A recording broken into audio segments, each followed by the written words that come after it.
In the mountain biking competition at Cathkin Braes, we joined the men's event with three contenders fighting it out for the medals. Two New Zealanders, Anton Cooper and Samuel Gaze, and the Australian, Daniel McConnell.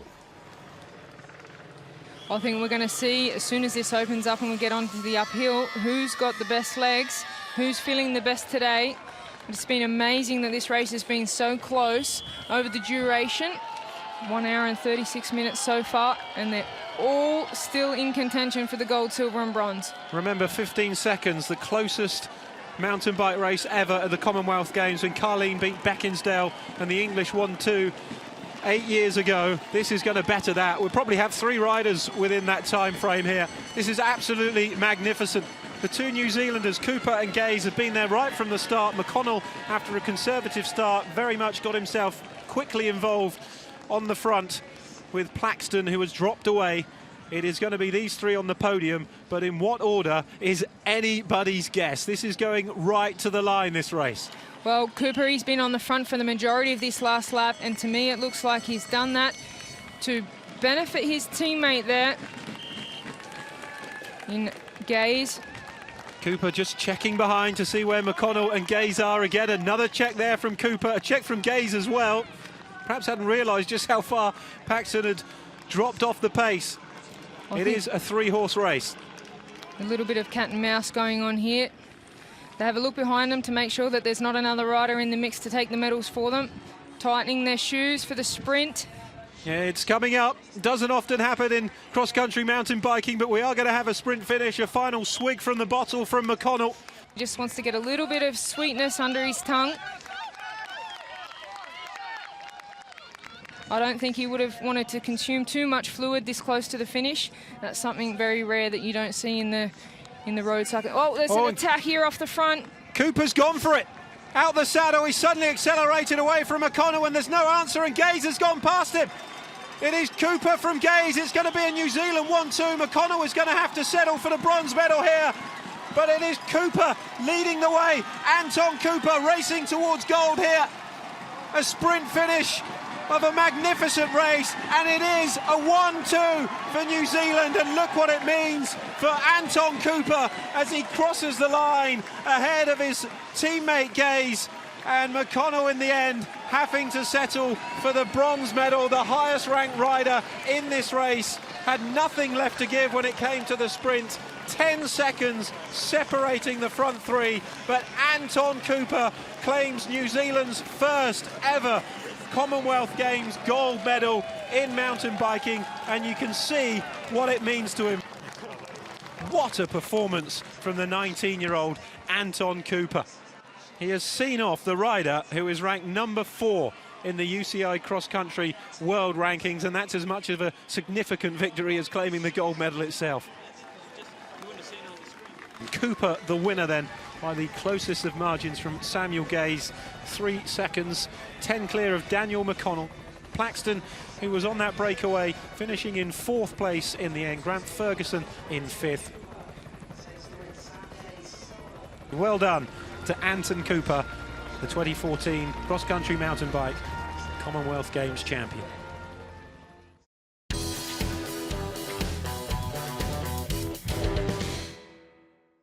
In the women's weightlifting 75 kilos category, Mary Opolongi, one of 5 siblings to have found fame in the sport for Samoa, was delighted with a snatch at 109 kilos. With an extra kilo on the bar, Canada's silver medalist in Delhi, Marie-Eve Beauchemin-Nadeau, a medical student, tried to raise the standard. She is such a beast. So patient. Dare I say, just what the doctor ordered. That success left the Canadian at the top of the standings, with Opolongi her closest pursuer. In 3rd place was Fiji's Apollonia Vaivai. Vaivai, who's been at a training camp in New Caledonia since December to prepare for the event, returned to the fray with 112 kilograms on the bar. And despite then failing twice at 115, cemented her claim for the bronze. Opolongi's next success at 134 gave her a combined total of 243 kilograms. Beauchemin Nadeau had already set 2 games records by the time of her final attempt at 140. She's just got to be kamikaze with the pull in this clean. And she sure was. Let's see that back pocket jerk of hers.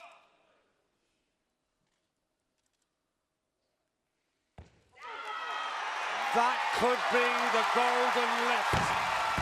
Commonwealth Games, clean and jerk record. Commonwealth Games, total record. It was also the gold medal lift. Opolongi failed with her final attempt, so silver for the Samoan, bronze to Fiji, their first medal of the Games. Now to the men's 94 kilogram competition, where there was high drama. Australia's Simplice Riboem was ahead after the snatch by 3 kilos. Here he is lifting 196 kilos in the clean and jerk. Oh, brilliant recovery. Very patient. Come on. What a fight. Fantastic. Simplice is standing backstage. He's watching the television. This man's out here. If he lifts this, he is the champion. If he misses it, it goes to Australia. What a fight. Wow, that was the most spectacular lift of the day so far. And the champion of 94 kilos is Simplice Riboem at the moment, because the jury, the referees I should say, have gone 2-1 against him. Here we go, let's have a look. Oh, that's a touch on the knee. Yeah. That is a definite touch on the knee. The audience is quiet. Here comes the official announcement. Oh! Well, we, with the advantage of video, know that that was a wrong decision. I'm not sure from front on, you know, if it actually touched, though. That would really require a side view, I think, to be 100% sure. Well, I actually saw the flesh indentation. This is for the gold medal.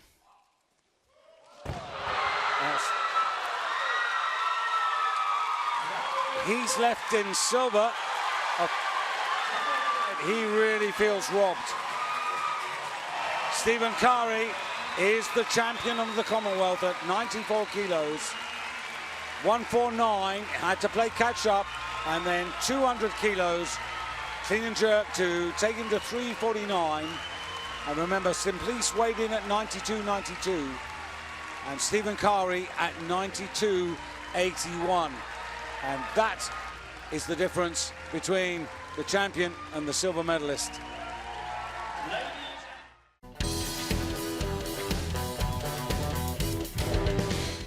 It was the final day of action at the Barry Budden Shooting Centre in Carnoustie. The first of 4 finals was for the Queen's Prize individual title. David Luckman of England was lying 6th after day 2, but put in a fine performance in the final stage to set up a new games record of 401 hits and secure the gold medal. This just 3 days after winning the pairs final with Parag Patel. As a tradition dating back to 1860, Luckman was carried away on a sedan chair by his fellow competitors. We now move on to the men's 25-metre rapid-fire pistol competition. Australia's David Chapman was tied with Harpreet Singh of India going into the final 5-shot series. And it was Chapman who set a new Commonwealth Games record of 23 hits to claim the gold in a wind-affected elimination final. A delighted Hayley Chapman joined her father in celebration for the green and golds. India took silver, England bronze. In the men's 50-metre rifle 3-position final, it all came down to 1 shot. He should have enough here, Dan Rivers. The Pars posse have switched their allegiance. Now they're right behind Dan Rivers. Rajput 9.6, Rivers surely a formality. He's going. 10.4, what a way to finish. What a final, ahead all the way through. The 23-year-old from Didcot takes gold for England. It's Daniel Rivers on top of the podium. Next up, the women's three-position final with Scotland's Jen McIntosh in a tight battle at the end with Yasmin Sur of Singapore. Oh, it's a 7.9. Oh dearie me. Surely, sir, just keep your calm and you have the gold. It's enough. She'll take gold. Yasmin Sur of Singapore takes the gold medal. And in a real bonus for Sur, a finals game record of 449.1. Elsewhere in Glasgow today, the men's boxing has reached the quarter-final stage, and one of the standout performances came from Ugandan soldier Mike Sekabembe. The excitable super heavyweight couldn't keep still, even between rounds, and displayed fearsome power in beating Haruna Osimanu of Ghana. In the women's competition, there was something of a shock when the highly rated Natasha Jonas of England was eliminated by Australia's Shelley Watts. Jonas clearly thought she'd done enough to win. The judges didn't. And one boxer who's been capturing headlines in Glasgow is Tauriba Biniati of Kiribati. She's never left her island before and never boxed another woman. All the other fighters in her home country are men. She put up a respectable performance on her Games debut before losing to Isabel Ratner of Mauritius. In the men's hockey, a 5-1 win for South Africa over Wales keeps alive their hopes of reaching the semi-finals. It will all come down to their final match against India, a match they have to win. By coincidence, South Africa also met Wales on the netball court with a similar outcome. Their victory, 61-41, keeps alive their chances of qualifying for the last four. We leave you with a look at the top of the medals table at the end of a day in which Canada took 7 gold. Goodbye from Glasgow.